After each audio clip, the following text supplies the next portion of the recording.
स्तुताः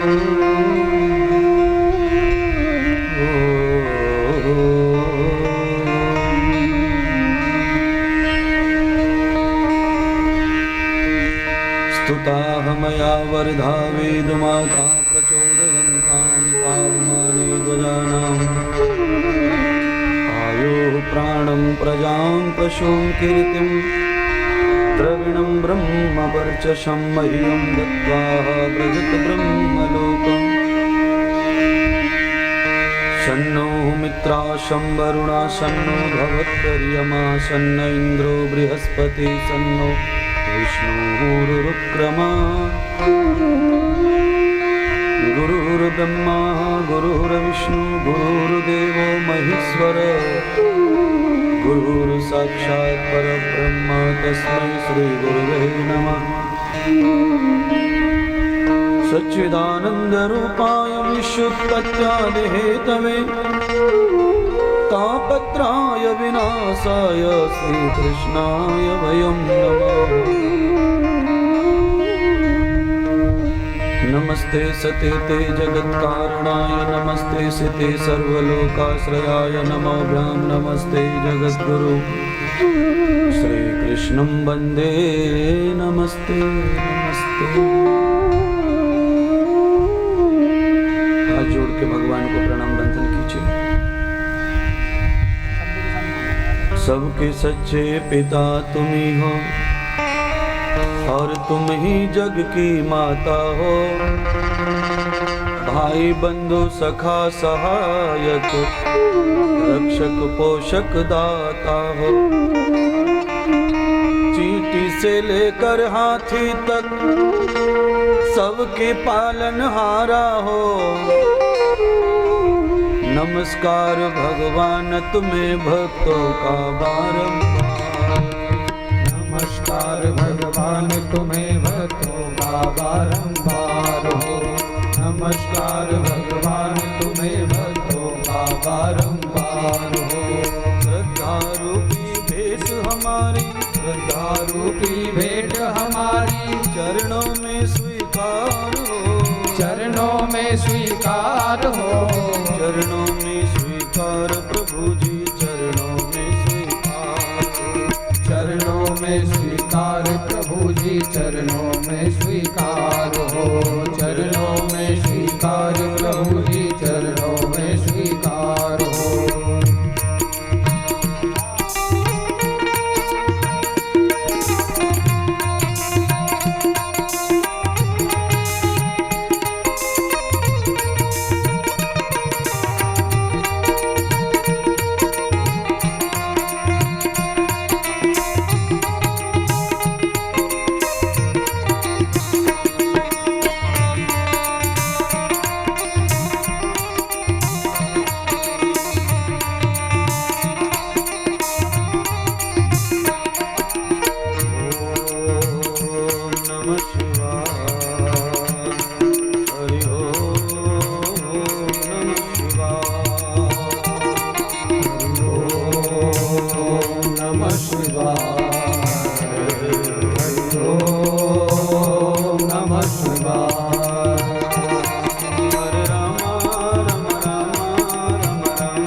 चरणों में वंदन करते हैं। जय जय श्री राधे, जय जय श्री राधे, जय जय श्री राधे। सतगुरुदेव भगवान की जय, भागवत महापुराण की जय। पार्वती पते हर हर महादेव। बोलिए क्रांतिकारी राष्ट्रीय संत स्वामी श्री इंद्रदेव जी महाराज की जय हो, राधा रानी की जय हो, बालकृष्ण भगवान की जय हो, भागवत महापुराण की जय हो। जय जय श्री राधे श्याम।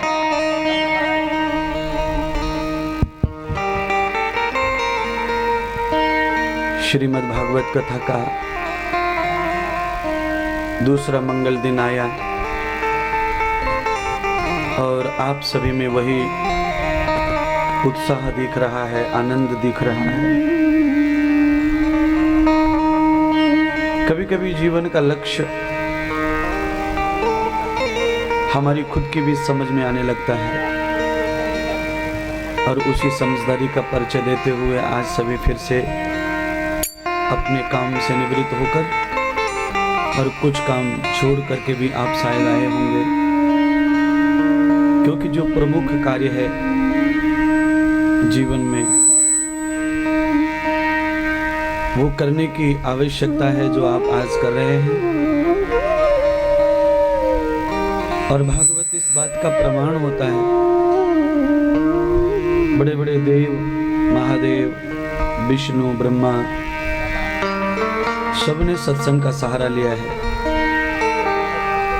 और बड़े ही प्रेम अनुराग से उन्होंने सत्संग का श्रवण किया। अपने परिवार के खुशियों के लिए, अपनी बुद्धि की शुद्धता के लिए, अपने मन की सत्यता के लिए, हृदय की निर्मलता और वास्तविकता, मानवता के लिए सत्संग आवश्यक था जो किया। और उन्हीं का इतिहास है भागवत, जो हम आज सुनते हैं और कहीं कहीं कोई न कोई अमल भी करते हैं। मैं प्रार्थना करूं कि सभी अमल करें और जीवन का उद्देश्य समझें। जो उद्देश्य हमारे जीवन का है, संसार को बढ़ाना है, संसार के कार्यों को पूरा करना है। भगवान जो हमसे करवा रहा है उसे नित्य करिए। और कई काम तो हमारी आत्मा की स्वतंत्रता के कारण भी होते हैं, जिसमें भगवान खाली ऊर्जा देता है, शक्ति देता है, प्रेरणा देता है। करते हम ही स्वतंत्र होकर। कर्ता स्वतंत्र आत्मानम परतंत्रो भोगो फलश्रुतिनाम। सृष्टि का कोई भी कर्म स्वतंत्र ही है, पर उसका फल परतंत्र होता है, दूसरे के अधीन होता है। आप कितना भी बढ़िया पढ़ाई करो और कितनी भी बढ़िया तरह से लिखो परीक्षा में, पर उसके परिणाम कोई दूसरा व्यक्ति घोषित करता है। कोई कितनी भी मेहनत परिश्रम करके खेतीबाड़ी करता है, पर उसके ऊपर फल का निश्चय कोई दूसरा ही करता है। हम खेती अच्छी बना सकते हैं, उसमें बीज, खाद, पानी बहुत अच्छा दे सकते हैं, पर वो फसल हमारे घर आएगी इसका कोई हम निश्चय नहीं कर सकते। ये भी दूसरे के हाथ में है। इसलिए संसार का प्रत्येक कर्म करना हमारा अधिकार है, पर उसका फल हमारा अधिकार है। पर वो फल कब आएगा, कैसे आएगा, वो हमारा अधिकार नहीं है। जो हमने किया वो हमें ही मिलेगा। कब मिलेगा और कैसे मिलेगा, कौन सी रीत से मिलेगा, ये केवल परमात्मा जानता है। इसलिए महापुरुषों का ऐसा मानना रहा, सब कुछ जब भगवान के हाथ में है तो हमारी जो स्वतंत्रता है कर्म करने की, वो भी प्रभु के हाथ में सौंप देनी चाहिए। सारे अधिकार भगवान के हैं, तो अपने कर्मों की स्वतंत्रता भगवान को देवे, जिससे हम निश्चित होके सोवे, निश्चित होके खावे, निश्चित होके घूमे फिरे, आनंद लेवे। और जो व्यक्ति अपने हाथ में जिम्मेदारी लेता है उसको खाना भी अच्छे से नहीं है, नींद भी अच्छी नहीं है, आराम अच्छा नहीं है, क्योंकि वो स्वयं अपने आप को कुछ मान लेता है। उसके कारण उसकी नींद चली जाती है, भोजन चला जाता है, सुख चला जाता है, सहवास चला जाता है, अपनों के साथ रहना बैठना वो भी चला जाता है। खुद को कुछ मान लिया, इसके कारण उसके जो वास्तविक जो सुख है वो गए। अब को केवल दिखावे की जिंदगी जी रहा है। बहुत जल्दी बुढ़ापा आ जाता है, बहुत जल्दी सौम्यता आ जाती है। फिर शांति का उपाय ढूंढना पड़ता है। किसी पंडित को बुलाकर कोई पूजा करनी पड़ती है, कोई अनुष्ठान करना पड़ता है, कहीं शांति मिले। नहीं तो कहीं जाना पड़ता है 15 दिन 10 दिन 8 दिन किसी तीर्थ में, किसी स्थान में। शांति के कारण आदमी बहुत बहुत दूर तक की यात्रा करता है। और भागवत कहती है यदंतरम तदवय्यम तदो व्याप्तम न योगानम। जिस चीज की तू खोज कर रहा है वो सब वहां यहां नहीं है। पूरे जगत में आप कहीं भी चले जाओ, जिसको हमने देखा नहीं वो हमें अच्छा लगता है। जैसे कोई नया व्यक्ति मिला, कोई नया गांव मिला, कोई नए जगह मिली, वहां आनंद का अनुभव होता है। वो व्यक्ति बड़े अच्छे लगते हैं, हाँ? और जिनके साथ में हम रहने लगते हैं उनमें अपने आप दोष दिखने लग जाते हैं। चाहे वो जगह हो, चाहे कोई वो साधु हो, चाहे कोई व्यक्ति हो, चाहे कोई धन हो, वैभव हो, कोई भी चीज हो, हमेशा जिस चीज को नहीं देखा है उसमें सुख दिखता है, उसी में आनंद, उसी में शांति, वही अच्छी भी दिखती है। और जो सहवास में है, संगति में है, उस जगह से शांति चली जाती है, दोष पैदा हो जाते हैं। क्यों? नित्यम भोगिताम यथा दर्शनम। जिस चीज का नित्य भोग होता है उसमें शांति का आभास नहीं रहता है, पर शांति उसमें रहती है, सुख भी उसमें रहता है, पर उसमें से आभास खत्म हो जाता है सुख शांति का।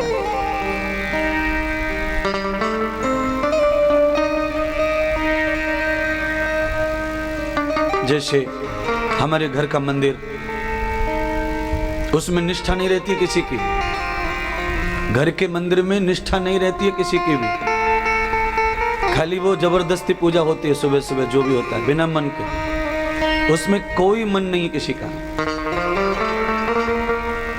खाली नियम पूरा करना है 2 मिनट में, श्रद्धा नहीं।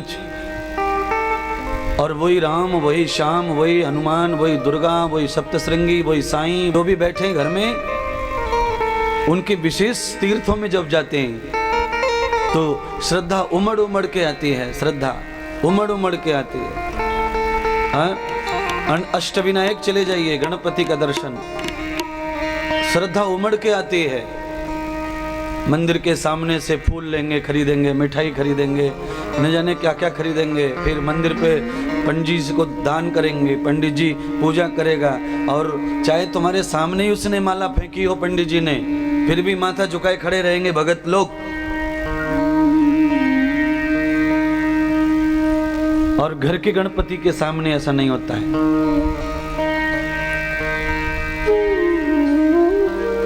दुनिया की किसी भी नई जगह पे जाओ, वही ईंट से बने होटल होते हैं। 1-2 दिन बहुत अच्छा लगता है बड़े होटलों में, बंबई चले गए, पूना चले गए, कलकत्ता, चेन्नई। आपके घर में जो लगा है सीमेंट, ईंट, मार्बल, वही वहां लगा है। पर हमारी खुद की सोच है, अरे परेशान हो गए, चलो 4 दिन वहां रह के आएंगे शांति से। गुरुवर्य युग प्रवर्तक, क्रांतिकारी, राष्ट्रीय संत परम पूज्य श्री इंद्रदेव जी महाराज जी के शुभ सानिध्य में राष्ट्र सेवा, जन सेवा तथा धर्म सेवा हेतु गौशाला, वृद्धों की सेवा, अन्नदान, वस्त्रदान, यज्ञ हवन आदि सेवाएं निरंतर निशुल्क चलाई जा रही हैं। एक गोमाता के लिए 1 वर्ष के चारे हेतु 11,000 रुपए,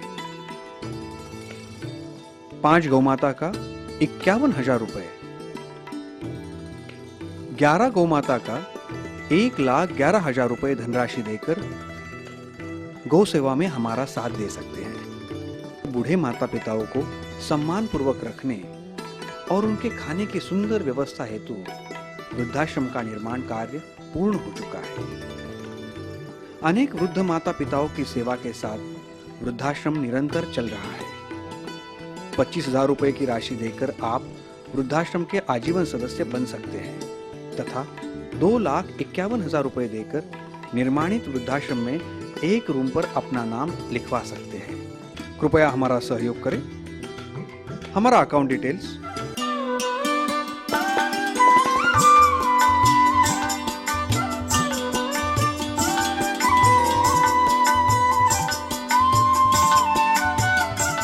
हमें संपर्क करने के लिए डायल करें +91 88 059 60202 +91 88 059 70202।